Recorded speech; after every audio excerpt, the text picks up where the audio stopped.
Good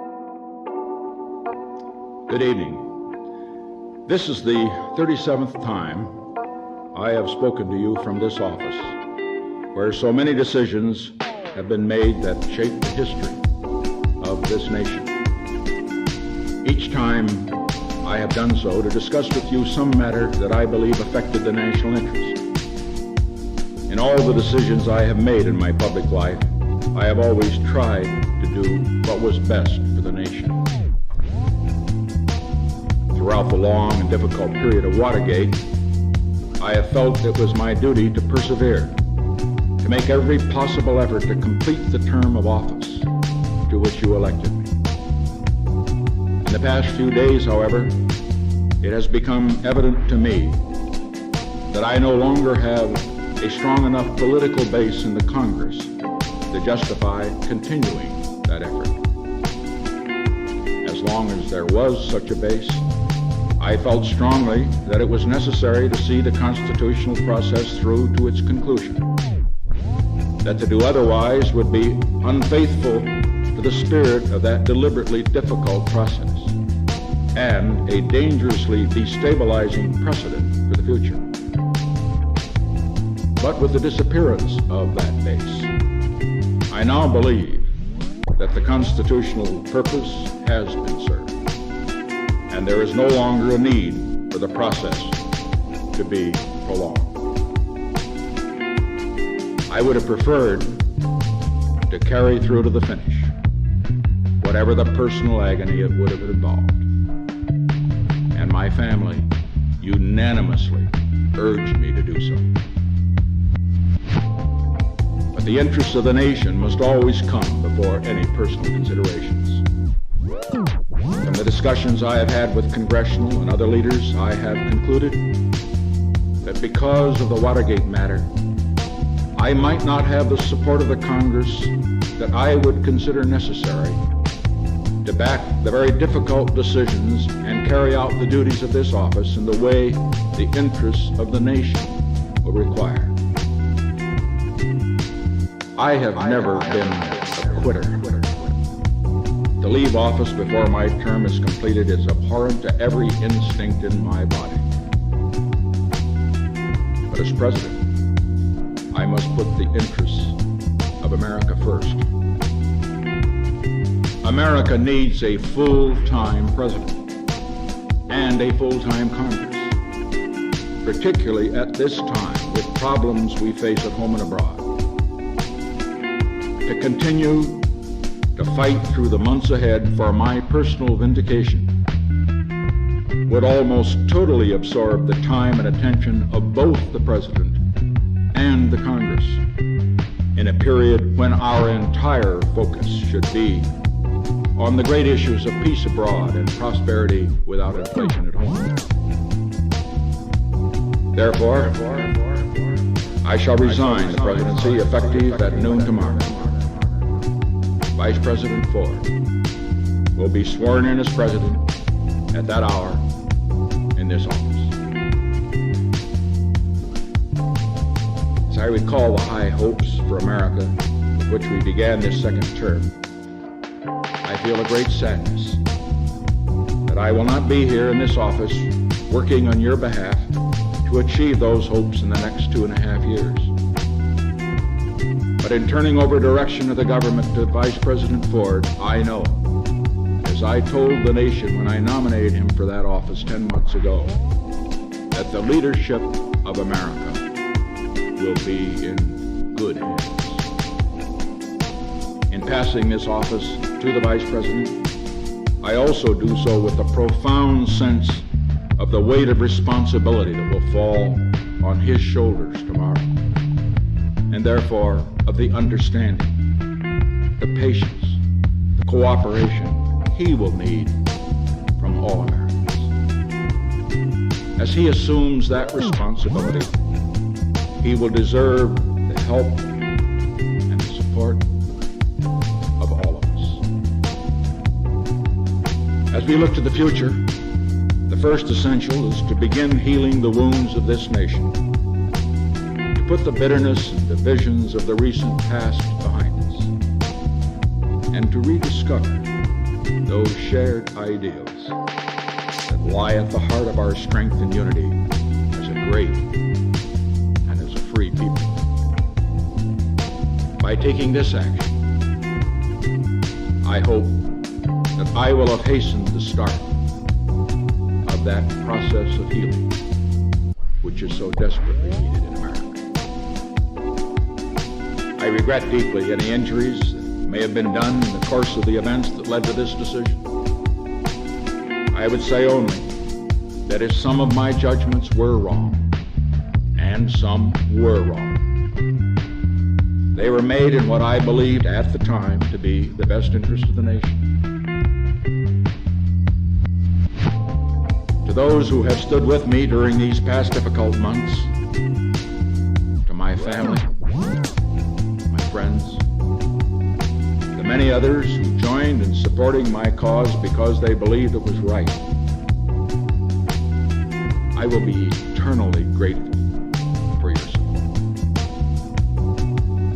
And to those who have not felt able to give me your support, let me say, I leave with no bitterness toward those who have opposed me. Because all of us in the final analysis have been concerned with the good of the country, however our judgments might differ. So let us all now join together in affirming that common commitment and in helping our new president succeed for the benefit of all Americans. I shall leave this office with regret at not completing my term, but with gratitude for the privilege of serving as your president for the past 5.5 years. These years have been a momentous time in the history of our nation and the world. They have been a time of achievement in which we can all be proud. Achievements that represent the shared efforts of the administration, the Congress, and the people. But the challenges ahead are equally great, and they too will require the support and the efforts of the Congress and the people, working in cooperation with the new administration. We have ended America's longest war, but in the work of securing a lasting peace in the world, the goals ahead are even more far-reaching and more difficult. We must complete a structure of peace so that it will be said of this generation, our generation of Americans, by the people of all nations, not only that we ended one war, but that we prevented future war. We have unlocked the doors that for a quarter of a century stood between the United States and the People's Republic of China. We must now ensure that the 1/4 of the world's people who live in the People's Republic of China will be and remain not our enemies, but our friends. In the Middle East, 100 million people in the Arab countries, many of whom have considered us their enemy for nearly 20 years, now look on us as their friends. We must continue to build on that friendship so that peace can settle at last over the Middle East, and so that the cradle of civilization will not become its grave. Together with the Soviet Union, we have made the crucial breakthroughs that have begun the process of limiting nuclear arms. But we must set as our goal not just limiting, but reducing and finally destroying these terrible weapons so that they cannot destroy civilization, and so that the threat of nuclear war will no longer hang over the world and the people. We have opened a new relation with the Soviet Union. We must continue to develop and expand that new relationship so that the two strongest nations of the world will live together in cooperation rather confrontation. Around the world, in Asia, in Africa, in Latin America, in the Middle East, there are millions of people who live in terrible poverty, even starvation. We must keep as our goal turning away from production for war and expanding production for peace, so that people everywhere on this earth can at last look forward in their children's time, if not in our own time, to having the necessities for a decent life. Here in America, we are fortunate that most of our people have not only the blessings of liberty, but also the means to live full and good, and by the world's standards, even abundant lives. We must press on, however, toward a goal not only of more and better jobs, but of full opportunity for every American. And of what we are striving so hard right now to achieve, prosperity without inflation. For more than a quarter of a century in public life, I have shared in the turbulent history of this era. I have fought for what I believed in. I have tried, to the best of my ability, to discharge those duties, meet those responsibilities that were entrusted to me. Sometimes I have succeeded, and sometimes I have failed. But always, I have taken heart from what Theodore Roosevelt once said about the man in the arena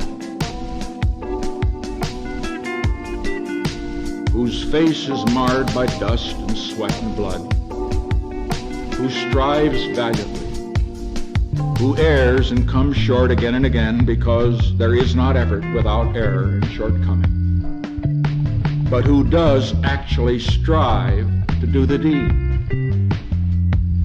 who knows the great enthusiasms, the great devotions, who spends himself in a worthy cause, who at the best knows in the end the triumphs of high achievements, and who at the worst, if he fails, at least fails while daring great. I pledge to you tonight that as long as I have a breath of life in my body, I shall continue in that spirit. I shall continue to work for the great causes to which I have been dedicated throughout my years as a congressman, a senator, vice president, and president. The cause of peace, not just for America, but among all nations. Prosperity, justice, and opportunity for all of our people. There is one cause, above all, to which I have been devoted, and to which I shall always be devoted for as long as I live. When I first took the oath of office as president 5.5 years ago, I made this sacred commitment to consecrate my office, my energies, and all the wisdom I can summon to the cause of peace among nations. I've done my very best all the days since to be true to that pledge. As a result of these efforts, I am confident that the world is a safer place today, not only for the people of America, but for the people of all nations. And that all of our children have a better chance than before of living in peace rather than dying in war. This, more than anything, is what I hoped to achieve when I sought the presidency. This, more than anything, is what I hope will be my legacy to you, to our country, as I leave the presidency.